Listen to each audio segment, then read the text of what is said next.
everyone, and thanks for joining day 2 of the 2021 UBS TMT virtual conference. My name is Taylor McGinnis, and I'm an analyst on the software equity research team here at UBS. And in this session, we're joined by Spencer Skates, CEO, and Juan Vuong, CFO of Amplitude. Thank you both for joining today. Great to be here and excited. I've heard Taylor mention that there was a lot of interest in Amplitude, so great to meet everyone and excited to share more of the story and answer some questions.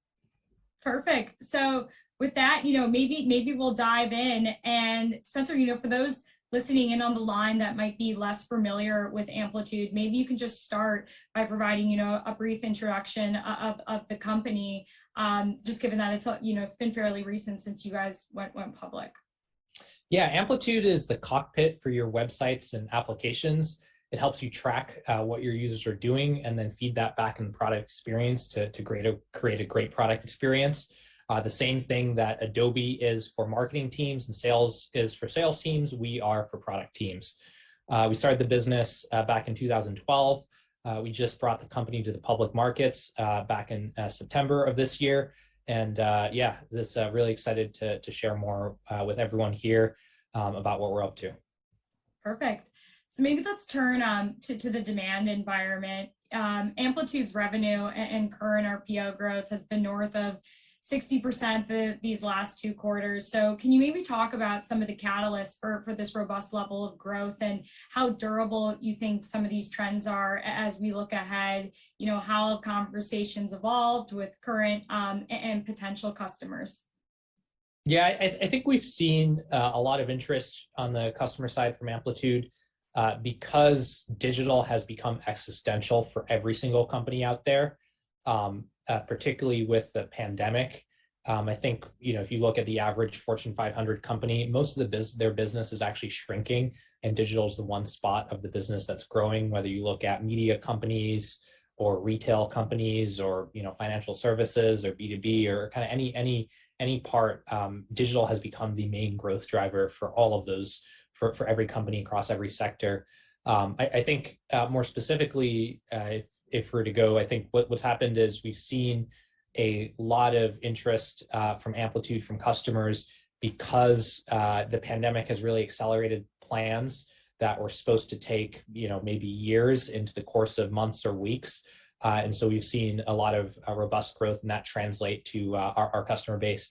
The other thing that's happening is customers who are already on Amplitude continue to experience growth in their user bases. And so that then translates to more data tracked and more value generated out of Amplitude and ultimately, dollars on our side as a business. That all said, we're in the very early days of this transition. And so we call ourselves digital optimization. It's all about optimizing your digital as a revenue channel. And, in order to do that, you have to have transformed first. So we're kind of the thing that Amplitude's the thing that comes after digital transformation. So it goes digital, you transform your business to online and digital, and then you optimize it once you're online with Amplitude. And so most companies are still in the early days of that transition. And so, there's huge opportunity for us in the future as an infrastructure platform to be that system of record. Got it. And then as we think about the usage-based pricing model that you guys have, that you talked a little bit about, in terms of being driven by the number of events, is there anything to keep in mind in terms of, the risks associated with that potentially and seasonality and the current environment that we're in? Maybe you could talk about, how to think about the trajectory of growth based on that. Yeah. Go ahead, Juan. No, sorry. Yeah, so our pricing model is obviously based on both the platform that a customer buy along with the ingested event volume. But that's obviously different than how we recognize revenue. We recognize revenue based on that total subscription contract, and we recognize it ratably versus kind of on a kind of per usage standpoint. So we have that. I think that in a world where you kind of move over from digital transformation to digital optimization, and you're getting more users, and you want those users to be more engaged, obviously you're going to create more and more events. I think that the risk that a lot of people would point out is kind of like what happens when that event volume becomes so large? Is it cost efficient and all that? And that's always something that someone raised. our point back to that is that at the end of the day, the event volume and all that ties a lot closer to a company's growth. A company's growth in terms of their users and their engagement with their users, ultimately usually typically drives more revenue. And so to us, that there's a tighter correlation to that than other companies where you're charging based on a certain data volume, but that data volume may not have the same correlation to your own growth. Got it. And maybe just diving a little bit deeper on that. So I'd be curious. So when you think about, like the revenue growth trajectory and like the usage patterns that you see in a typical quarter, because of like the ratable recognition, could you, see differences in the usage or what a customer is doing in a given quarter, versus versus just like the difference between a subscription and a usage-based model, and if there's any differences there because of the way that you guys recognize the usage-based pricing? Yeah, so obviously because we are ratable, you don't see that same kind of usage volatility that the customer has. But we have customers that obviously have really strong Q4 because maybe they're retail, but then you have other customers that have really strong Q1 because they're in a different kind of B2B SaaS business where their Q4 might be slower. So it kind of tends to balance itself out at the macro level. I think we do obviously have a piece of our revenue that is overages, but as we kind of shared, more than 95% of our revenue is really on a subscription. So it's just a small component, really. Got it. And then maybe moving or similar to the last line of questioning, but I believe 2Q had some early renewal and pull forward activity as well as some larger expansions, which I think made for a little bit of a tougher compare in 3Q. So I guess in terms of how you're thinking about, the renewal opportunity as we look into the back half of this year because of that, and, some of like the expansion opportunities, did you see any impact there? And is there any risk associated with that? And maybe you could just talk about, how you think about the growth trajectory on the back of some, the strong growth that you guys have even seen recently. Yeah, obviously first on Q4, we're kind of in the quarter and we don't provide kind of forecast within that. I think we've made commentary to the fact that, obviously Q2, because of our semi-annual comp plan and some of the customers kind of growing that fast, they kind of renewed and expanded in Q2. Some of that probably was on schedule to kind of renew in Q3, so maybe it's a little bit early. But I think the bigger picture is to zoom back at is kind of thinking about the market longer term. And that's kind of where our investments and kind of is really about, right? We're, obviously, quarter to quarter, there will be different kind of movement, whether, in 2020 we had COVID and that caused some churn, or now we have the opposite where some of those customers really benefited from COVID and they have really big expansions. We're excited by the fact that we're adding more customers. In fact, we reported accelerated growth in new customers, and how those new customers activate and adopt is really important. How our new product with recommend and experiment comes out is also really important. And then the macro trend of being a product-led growth and being the system for a product-led organization is something that we think will take multiple years. And so we're really thinking about it from that longer term vision more so than kind of like hey, what's going to happen on Q2, Q3, Q4 kind of thing. Yeah, no, that makes sense. Maybe we can dive into that expansion opportunity. So I think one of the key questions that we get from investors commonly is how customers grow with Amplitude, and what determines event usage or volume growth, which I think you talked about a little bit earlier, but maybe you could elaborate a little bit more on that. So is it number of users or traffic coming into the digital asset, or the number of KPIs tracked? How should we think about that piece? You want to take that one, Spencer? No, yeah. So first, we have a platform fee that varies based on the size of company we're selling to.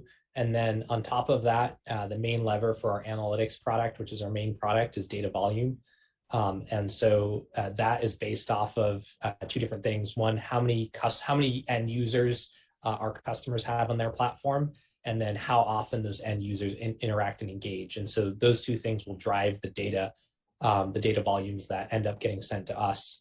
One thing we've actually seen there is there's been since the start of the pandemic, the average application on Amplitude has increased the total number of daily active users they've had by about 50%. So we just released a product report a few weeks ago that talks to that. And so that's been, that translates to data volume sent to us and to value driven and our ability to charge. The other big lever that we have is additional modules or pieces of functionality on top of the core analytics. So we've launched 2 products along that vein this year. One is Amplitude Recommend, which is a in-product recommendations and user targeting program. It allows you to send notifications to specific groups of users based on what they've done on the product so far. So if someone was about to check out in your cart, but then didn't reach the final step, you can send them a reminder, hey, you have these open items in your cart and you might want to check out. The other product is our experimentation product. So this is an A/B testing product where you can show different variations of your of your product to different groups of customers, and on the basis of that, see which variants perform better.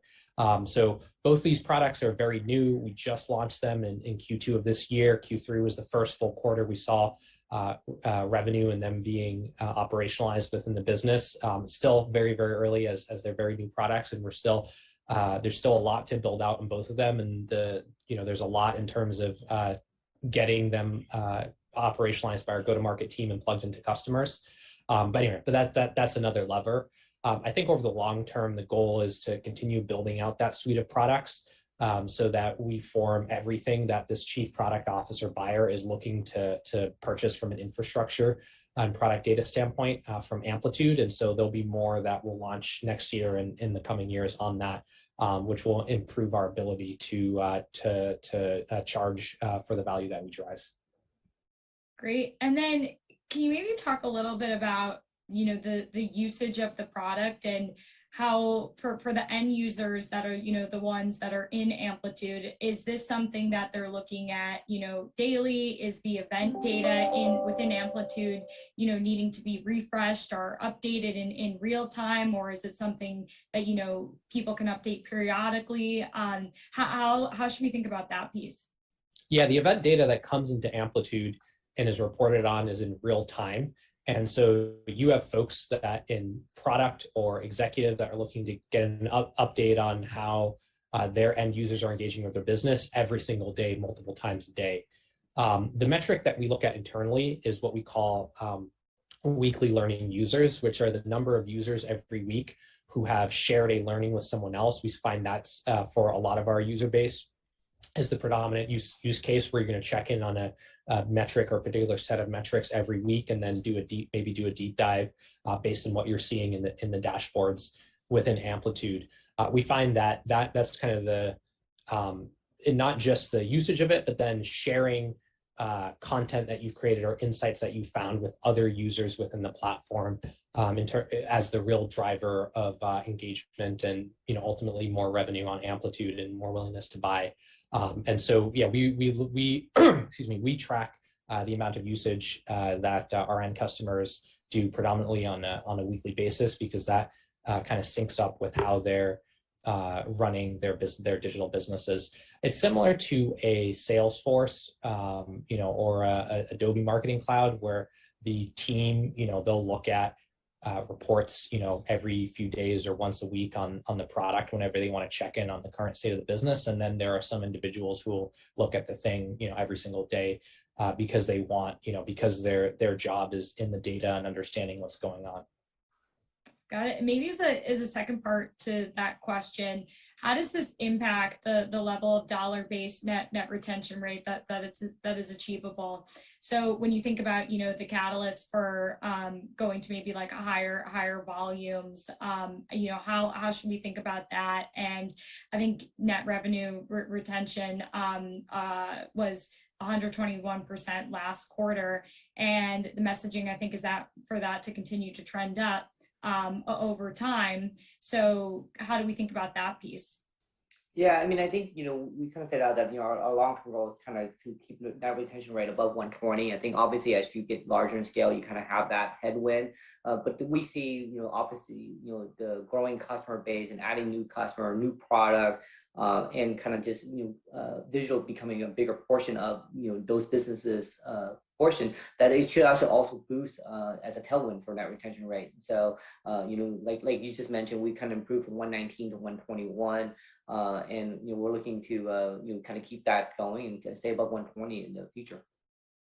Got it. And then staying on this topic, I guess comparing, your dollar-based net expansion rate to other usage-based companies, it is a little bit lower. So can you maybe talk about some of the differences there and why you might not be able to compare you directly to some of those companies? Yeah, I think probably the first big difference is that our roots and where we came from is really within kind of SMB or commercial accounts, as we call it. And so we still have almost roughly about 30% of our revenue coming from customers under 100K, and as you can expect within those segments, they tend to have a little bit higher churn. I think it's also we've only launched our new product really in Q2 of this year, so those new products are something that is still in the future for us. And so the combination of new product, kind of the mixture of customers, have been kind of some of the reasons kind of where we are. But like I said, I think we feel pretty good about the strength of like 121 and kind of where that's trending, what that's looking like. And so we're looking forward to kind of showing that in the future. Yeah, that was going to be my next question. And Spencer, I know you were talking about Experiment and Recommend too earlier. Recognize that these are still, newer products, but any early reads to share with those listening in, whether that be on potential impact you could see with average deal sizes or, what you're seeing in terms of like interest in expanding into some of these areas. Love to get more color there. Yeah, we definitely seen great early traction on them. I think in terms of just to set the expectations, in terms of it's not like they've made massive impacts across our average deals or anything like that. They're still again on small portions of the overall customer base, relatively speaking. Within those, I think there's a bunch of promising indicators that we're very excited about. We've closed lots of deals on both. That have given a lot of great initial data points, and there are some deals that have been significantly impacted in terms of just having a lot more, our ability to charge a lot more overall dollars relative to what we would have done with the analytics alone. So overall, while we're not breaking out anything because it's still too early. From my standpoint as CEO, both very promising areas. Ones that will continue to invest both from a go-to-market standpoint in terms of just deploying them across our entire sales team and channel, and then also from an R&D standpoint in terms of a lot of opportunity to build much more and create more value. Both of those products are about, they were in development for about a year before we launched them. So, again, very, very early on relative to the full opportunity. Got it. And Spencer, you talked earlier about ambitions to expand the product portfolio that you guys have today. So can you maybe talk about areas that, you find of interest and, maybe areas that Amplitude doesn't address today, that there's a lot of like synergies or, are adjacent offerings? Any color there? Yeah, the big one that we'll be looking to gets a lot more out on next year is on the data front. So helping folks manage their data both into and out of Amplitude. That's the number one blocker to success on Amplitude today, is being able to easily get data in and then make sure that you're putting that everywhere you need to in your business. And so that's a huge area of focus that we're going to do a lot more from a product standpoint on when it comes to next year. Beyond that, there's tons of other areas that we're always kind of looking at and evaluating. I mean, within the core analytics, there's a lot more that we'd like to get more sophisticated on. We're looking at marketing use cases, so things like advertising attribution there. And then for us, it's really where are the customers pulling us at the end of the day in terms of, hey, the reason we went into experimentation is because that was something that we've heard from our customer base for a very, very long time. And that's why we're looking at the data side for next year. And then, beyond that, it's hard to say at this point, but I think there's just a lot of opportunity in terms of how many different people within a company can use product data. Yeah, and I think one interesting thing that we found in our research is that it sounds like a lot of times people are using Amplitude in combination with CDP platforms. You hear a lot of like talks also using it alongside Snowflake. I know you guys just announced a partnership there. But can you maybe talk a little bit about more of that piece? Because I think even, CDP itself is an emerging area too. So I'd be curious, with your guys' integrations there and the potential for, even more partnerships on this area as we look ahead. Yeah. CDPs have been a great partner to us since the early days of Amplitude. And for us, it's all comes back to being customer driven on it. So the reason that, there's a lot of customers use CDPs to send us data. And a lot of customers also use things like Snowflake. And so it's always our focus, it's always a desire on our end to deepen our integrations, whether it's with Snowflakes, with other CDPs out there, and all in service of just making it easier to get data into Amplitude. We're agnostic as to where the data come from. We don't have a strong point of view. A lot of companies will build their own internal systems, or they'll use a CDP, or they'll use a data warehouse like Snowflake. And so for us, it's just about enabling as many of those connections as possible. And that's something that, as I mentioned, with the data focus, we're going to place a big emphasis on and have a lot more coming when it comes to next year. Got it. And maybe turning to the new logo side of the equation, from the expansions that we were talking about earlier. So if you think, if dollar-based net expansion rates, continue to be somewhere in the 120s range, that means that a meaningful portion of your growth will continue to come from new customers. So in order to sustain like that high level. So I guess when we think about, the new customer adds of 137 last quarter, that was really strong. But I guess as we look ahead, how should we think about, the pace of new logo additions? Sounds like you guys are very early in this market and there's plenty of opportunity, but, any color there that you can give for people listening in? Yeah. Go ahead, Juan, you take it. Yeah, Taylor. I mean, I think, if you look at our total paying customer list and it's kind of like under 1,500, that's still just a very small fraction of, companies that really should be moving and using Amplitude to kind of drive their product. And so we talk all the time internally, we're in the early days, maybe kind of moving out of early adopter to early, majority, but still, that's still a very early portion of kind of where you are in the market. And so we kind of expect that we're doing everything right from go to market and product, that we're going to continue to see good additions of new customers and adding to that to drive our growth and also future expansion. Perfect. Spencer, was there anything that you wanted to add to that? Yeah, no, I think I completely agree with Wong. I think, there's a huge opportunity there. We're very, very early on. I think we've done a great job for companies who know the landscape, for buyers who are very opinionated about what they're looking for. I think we've done a great job. And that's what I think of as the early adopter persona, that's really looking at the technology details. What features do you have? How do you stack up against the competition?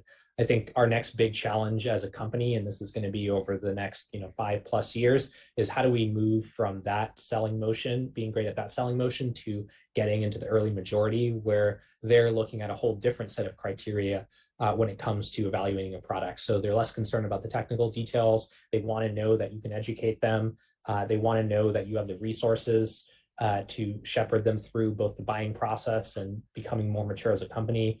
They want to know that you have a full product suite. And so we're just starting, part of the reason we went to the public market, we wanted to go to the public market sooner rather than later, is so that we'd be set up to sell to that early majority buyer. And so we're going to, 2022 is going to be a big focus. That's going to be the big focus for us, is changing the company to go after this buyer. And as part of that, that unlocks, massive, big and new markets for us that we just haven't tapped into before. Yeah, that leads to my next question, because, I think one thing that is apparent is that there's a lot of opportunity in the product analytics space, but still in its early innings and, largely being developed by younger software companies like Amplitude. So, and many which are still private. So I guess, one risk could be in relation to new logo adoption and just as the market builds brand awareness. So some of the things you were just talking about, what are you guys doing on the, go-to-market side to facilitate new customer activity? Partnerships with Snowflake, seem like a good step, but curious if, there's any other plans on the partner side there too. Absolutely. I mean, I think the partnership goes beyond just tech partners. There's also obviously system integrators partnerships where if you think about some of these industries, the reason why they haven't moved is they may not be ready internally with even understanding kind of what metrics should they look at. The quality of their data, how to instrument their site. And obviously, we're a software technology company. We don't have aim to kind of be a service company, nor do we have the relationship with all of those companies. And so, looking to partners with whether it be the large SI like Accenture and Pricewaterhouse, and or even more specialized like Shalom and WPG and stuff like that. I mean, we're just really been building that out over the last kind of year, and there's so many of those really valuable partners, and they have really great relationship with a lot of these accounts, know those accounts really well, know their infrastructure and data structure really well, and can really help kind of accelerate the timeline. And so, the combination of both tech partner and solution partners are critical as we kind of go after that next phase, that next wave. And so, absolutely, we're looking forward to kind of bearing fruit on that too next year. Yeah, awesome. And then maybe we can, dive in a little bit to the competitive landscape. So we found it really interesting that Amplitude largely competes against other young software companies like Mixpanel, Heap, and Pendo. And there aren't a lot of large software companies that are direct competitors to you guys. So can you talk about Amplitude's differentiation and, maybe some of the risks that the success you and others are having, drives interest from larger players like Adobe and Google and others into potentially entering this space? Yeah, I think I see, I actually kind of see it the other way around. I think, in any software space, you always have a bunch of competitors at the low end in SMB and commercial, and you name some of the folks that we see there. I think the biggest one in enterprise by far is Adobe.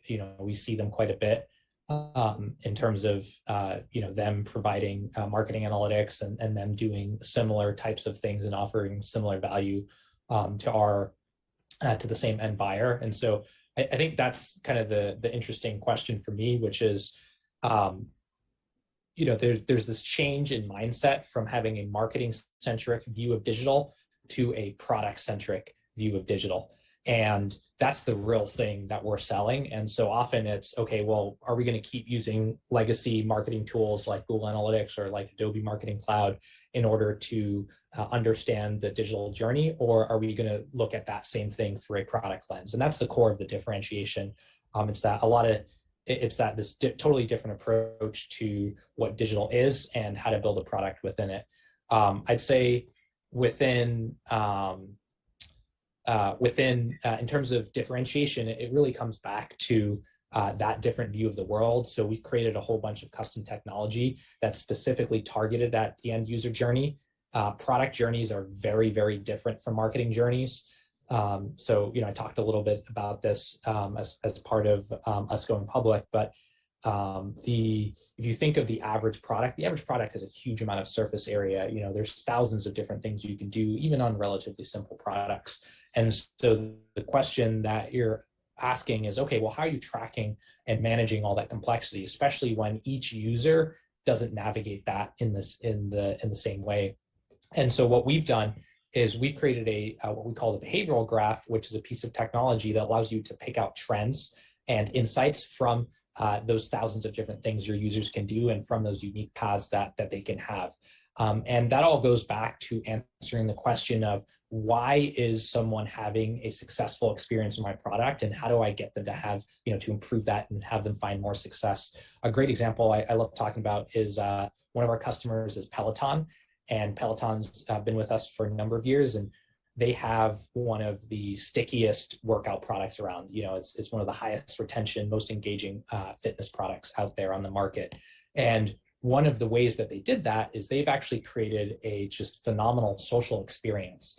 And they found out through using Amplitude that if you had a social experience during a workout, you were much more likely to come back and engage again. And they ended up adding a bunch of stuff that like high fives and leaderboards and other social elements that helped their end users have that experience. And that's why they're now one of the stickiest workout products around today.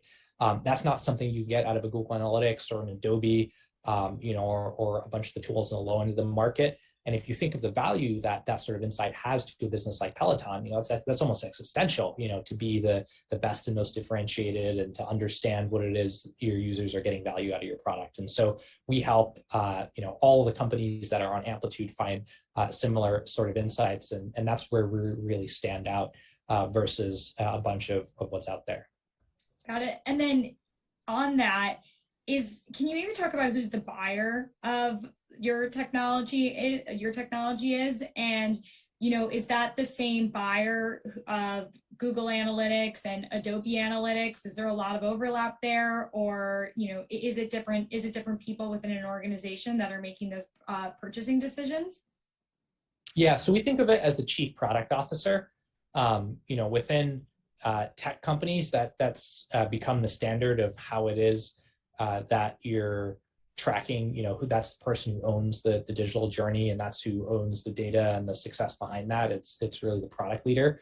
Now that title actually doesn't exist in a lot of non-tech companies. And so you see a lot of different variations of it. It can be the CMO, it can be the head of online or head of digital. It can be, you can have a head of mobile or something else.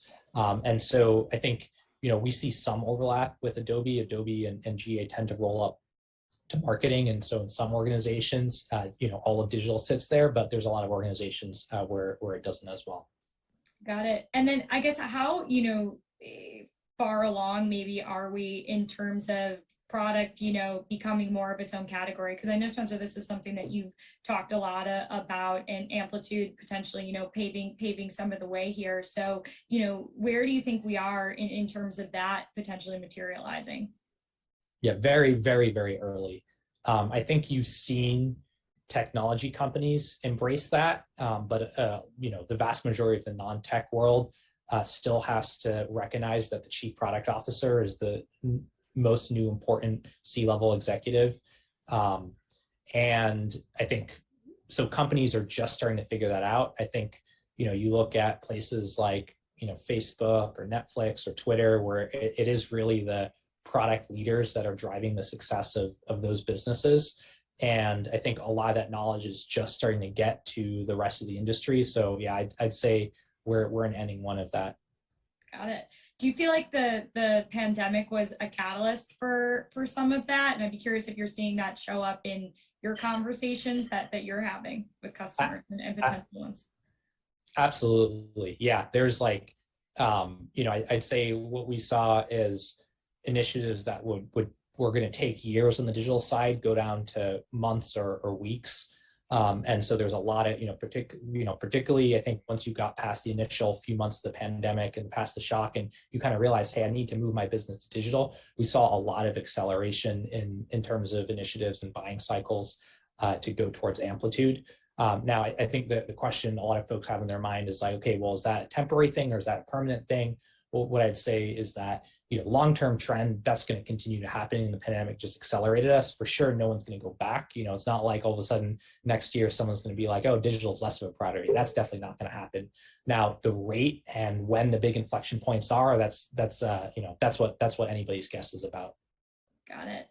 And then now let's turn to some financial related questions. So I think some were surprised to see the 4Q revenue growth guide of 56%, because it's a material deceleration from the 72% year-over-year growth in 3Q. So was there anything that occurred in 3Q that was more one-time in nature, or as it relates to seasonality, that would potentially explain some of this deceleration? And Juan, maybe you can talk about some of the assumptions that are embedded in the guide, as well as your guidance philosophy, given that this is only going to be your guys' second quarter. Yeah, I mean, I think the main driver is actually to think about what kind of accelerated kind of Q3. And what accelerated Q3 was really kind of, we had, as we mentioned, a few customers who had some really large expansions. They benefited from COVID in Q2. And when we do that, the way we recognize revenue is if they have a remaining contract, we take that plus a new contract and recognize it ratably. And so what that typically does is it obviously boosts your Q3 revenue, but then it makes your Q4 revenue sequentially quarter to quarter a tougher comparison. And so I think we're obviously trying to stay prudent about kind of how we're forecasting out when we're looking at as some of those earlier expansion happened in Q2. So I do think it's mainly driven by tougher comp and also kind of where we are as we in the stage of our company, trying to make sure that we're giving guidance that we feel good about. Got it. And now moving to operating margins. So the guide, as we look for next year, you put out less than -20%, which is well below the guide of -11% this year. So can you maybe just provide some more color on what are like the key investment areas next year and where will incremental spend go? And beyond 2022, how should we think about the margin trajectory towards break even? Yeah, so we mentioned this during our investor day, as based on kind of the tailwind we're seeing in the market, the progress we're seeing in the customer, and the new product we're launching, and all that. That we just felt like despite kind of maybe what may happen one quarter versus another quarter, when you look out into a few years, this is now. I mean, we probably should have done a heavier investment 18 months ago, 24 months ago, but obviously whether it's COVID hit and other things, and so we kind of really wanted to accelerate and to where I would say we're doing it actually across all fronts, to be honest. I mean, in product development, we now are a multi-product solution and creating a suite, and we're wanting to add more to that. So we're going to be doing some pretty heavy investment in product development.